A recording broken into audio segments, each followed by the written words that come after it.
Cucharita. I'm Sam. Again! Oh, even better this time. Ang galing. Taray. Handa na si ate girl. Camera shy. We are going to be talking about something that many of you have been DMing me about, and that is just basically how did we come out? Let's just dive into it, okay? So we have some questions. You're not even gonna ask me how I'm doing. That's how you're supposed to do it. How are you doing today? My duty got canceled. Let's answer some of these questions. The hows, the whys, the wheres, and the whens. When did you know you liked girls? This is a question that a lot of people ask me because they're like, Sam, you've never liked guys? Do you like guys? And I'm gonna give you the straight out answer. She had a lot of. Okay, we're not gonna discuss that today. Anyways, I actually never liked men. Oh no, their balls just fell. There were so many of them. I dated so many men. Okay, so there's a little bit of a backstory. Okay, so answer your first question. I knew I liked girls in the 4th grade, and it was that kind of innocent, like, I'm not gonna say love, but Crush lang, was- puppy love. it was that kind of like interest that I didn't know much about it. I didn't think of it in a sense that an adult would think it. I thought it was normal. I was like, oh, like, you know, he likes her. I really like her too. So for the sake of anonymity, for the sake of privacy. Anonymity. For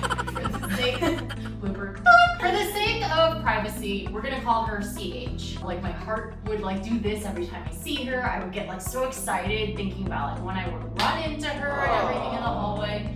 I would like, you know, walk her to class and everything. I didn't think much of it because I'm a kid. I'm all of what, 10 years old, 11 years old.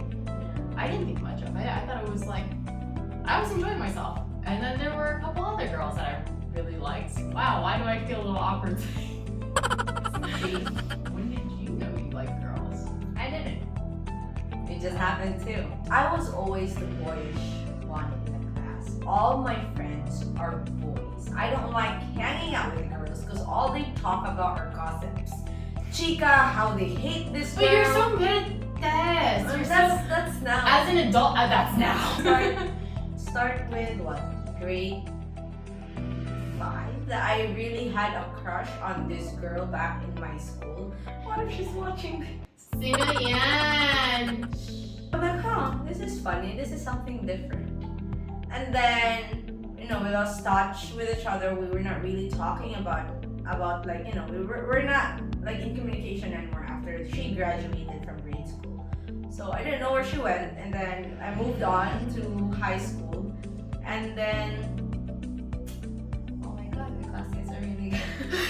I really get so many messages after that. Let's move on to question number 2. How did you feel about coming out and were you scared?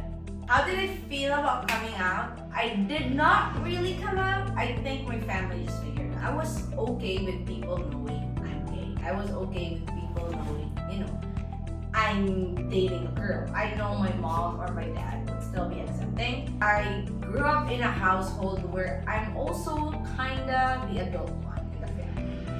So, you know, there's a mutual respect between me and my parents that, you know, whatever, especially my dad, like whatever you do, as long as you're happy, I'm always here for you. It's basically like that. He would never shun anyone just because they're doing something he didn't like. If I give my dad credit, it's he loves his kids like a lot. And yeah. So I was telling John earlier about the train track story. And what that story is when I was 14 and I started entering like the 8th grade to middle school, I had, you know, the same kind of hormone rage that a lot of teenagers have. I went to a Christian school, and every morning my mom would take my sister and I to school. Every time we cross over the set of train tracks, for some reason, I would be hit with the thought that, okay, when am I gonna come out to my mom? When am I gonna tell my parents I like girls? When am I gonna be comfortable with this? And I concluded at that time that I wanted to tell my parents when I was 21 years old. I would sit them down. I don't know why I thought 21. I guess I thought when you're 21 years old, you have the balls. You have the balls to do things. I think that was it. And it sucked because the closer I got, like the years went by, I went to the 9th grade, 10th grade, 11th grade, finally the 12th grade came. I still really liked girls. I still really did not tell anyone. And I was still really scared. But the thing is, with Christian school, I didn't know the whole it's a sin to be gay. And until middle school, when this one girl who ironically I had a crush on as well, she's like, oh, gay people are going to hell. And I was like, what? And it scared me shitless. I purposely left class to go talk to teachers, just be like, hey, so I have this friend who's gay. That comment haunted me for years. And it got to the point where I was like, maybe I can cure this. Sure. Maybe. So she dated a lot of guys. I dated a lot of guys because I was like, maybe they could change me. Because if everyone says it's a sin to be gay, it's not okay to be gay, blah, blah, blah, God hates you and everything, then I'm like, okay, there has to be a way to fix this. I think I spent so many years just ruminating, praying, dating just to be straight. So how many guys did you date, Sam? I think I dated 5. In the States? In the States. alone. I told you. She also dated guys here. Oh my god, there's a lot coming out today. Not just me. Waka waka waka! I thought there really was a way to be straight. So were you really scared about coming out? Oh, I was scared shitless. I don't think it came to a point of me being scared of people. It's me being scared of God. And him hating me because I'm gay. Oh no, I know God and I are cool. We cool. But it wasn't until recently that I realized we cool too. It really wasn't. I mean, there's so many things that have happened. It's no surprise that I was detained in Paris. What? Wow, now we're talking about that. So it's no secret, but when they got me home, they're like, Sam, no one's ever been brought back from another country like that this fast. And Within 18 hours. within 18, those longest 18. If God hated me, then I would not be here right now. I'd be locked up somewhere in Paris. If God hated me, we wouldn't have had a better life in the Philippines. If God hated me, I would not have accomplished all the amazing things that the people I met and things I've done. I think there's room for debate here. Anyways, moving on. What was the reaction of your family and how did you handle that? These questions don't get any easier. My family is what I said. They're cool. Now, have I told them that we're in the news? No. Did How Chinese of this is I know or had a hunch that they saw the news? Yes. But what cool. Be cool. We're talking every day. We're, business as usual. Yes. Business as usual. BAU. I think the first time when I was telling a story about Sam kinda outing me and my family, that was for my aunt's side. It wasn't a good reaction. It was more of, you need to pray more or you need to go back to Jesus or anything for a church. Which really, how old was I at that time? I wasn't this old yet. I was, that was 6 years ago. So I was still, a little fragile mentally. We're still babies. Yeah, that they were telling me that. I'm like, oh, so what? I mean, I'm doing something wrong, but I know deep inside me I'm not doing anything wrong. So I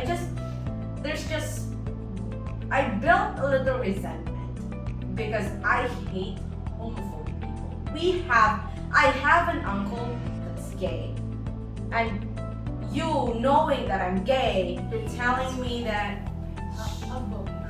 It's okay. Your voice is. I know you're passionate. But anyway, so yeah, I had a gay uncle, and no one. I don't know what happened to him or the story before, but right now, you can change people's mind. You cannot force them to like you. You cannot force them to respect you. You cannot force them to appreciate you. So it is what it is. You accept what they can give you. And in the process of accepting what they can give you, you're also kind of learning on your own that, you know what, at the end of the day, all you have is yourself. We're not hurting anybody. We are not harming anybody. We are not insulting anybody. We are not stepping on anybody's toes. We earn on our own. We feed ourselves. We pay for a rent. At the end of the day, it's just your happiness.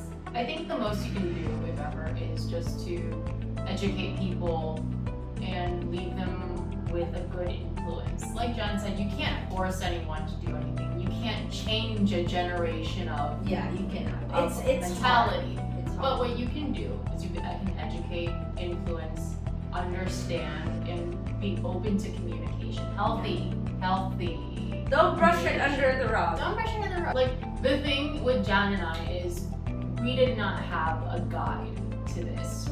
Oh, we didn't. There was no map, there's no guide, there's no handbook, there's no mentor for us. And I think, as much as I really would have liked that, I think there's a reason for everything. Yeah, there is. To just self-learn all of this. So when people come to me with questions, I'm like, I feel good because that's what I'm here for. I'm here to support you guys. I'm here to inspire you guys. I'm here to help you with any questions or mixed feelings or anxiety, because I know how anxiety provoking this is to hold a secret for so long. Imagine meeting someone who you really care about, but not getting to tell people about them. Imagine I could go places and I would go with John and I'm just the friend. and people would ask me how it was, and I don't get to say, oh well, I went with my girlfriend John and we had a great time. I have to, like, you know, go around that part of the story, and that sucks. That does build the anxiety. So I came out to my mom, and you know, my mom's a little funny. She's a character. So with my mom, I sat her down and I awkwardly talked to her about it, and you know, there was a lot of awkwardness in it. I could tell she's not comfortable. I wasn't feeling comfortable either. It's like talking and someone's like ripping your underwear up in the air and you're just like suspended in the air and you're trying to have a conversation. We have to move on to my dad. How am I going to move on to my dad? So one day, I Googled it. I was like, how to come out to your parents. And it was actually very helpful. Actually, a parent had written a blog on how their child came out, how they handled it, and it actually felt like the first pamphlet. You know how you go to the gynecologist and it's like pamphlets on how to be pregnant and how to avoid children, and how to avoid like STDs and things like that. This was like a pamphlet on how to come out to your parents. I was like, wow, it's great. Literature. It basically said that, you know, you've known for a very long time, or maybe you don't know for a very long time, but still, you've known longer than the people around you that you are gay or you have a different love interest than the typical heterosexual. And this is not going to be new news to you, but it will be new news to your family, your friends, your coworker, everyone. And it's up to them how they react. You're not in control of their emotions. It's not your responsibility to be in control of their emotions. That's up to them. It is your responsibility on how you move forward with your life, though. So if they reject you or they get upset, they don't talk to you, give them space. They're processing. It's like the pamphlet said, it's like a whole life they imagined for you or thought was for you is no longer gonna be there. And I get that, I totally get that. It is a surprise. So now they're just readjusting everything. Give them some time. Next question. Why you chose to come out? Oh, that's so easy. Freedom. Bogey. Why we chose to come out? It's not we chose to come out. It just happened. It really did kind of just happen. But I think it was But we like, were not even hiding. But that's the thing. it was like on the tipping edge of just like, you know, we've been in a relationship for so long. I'm already comfortable with putting John out there. Whenever It's so funny how they would always say that Samantha actually introduced girlfriend to the world. introduces non-showbiz girlfriend To the world. I was like,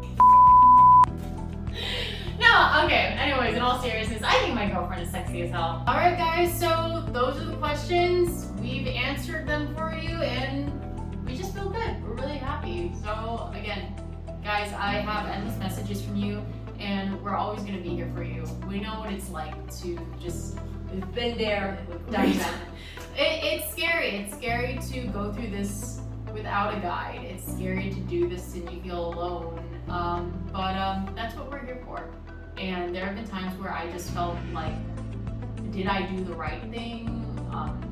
Should I just not say more about our relationship? But it's like, I know the 14-year-old me is really proud of, and like, that's all I wished for when I was 14 is for this to Aww. So I'm happy. I'm happy for you. I'm happy for you. Anyways, this has been La Cucharita, guys. Thanks so much for watching, and we'll see you next time, okay? Bye-bye. Like and subscribe! Like and subscribe! and subscribe. Obi.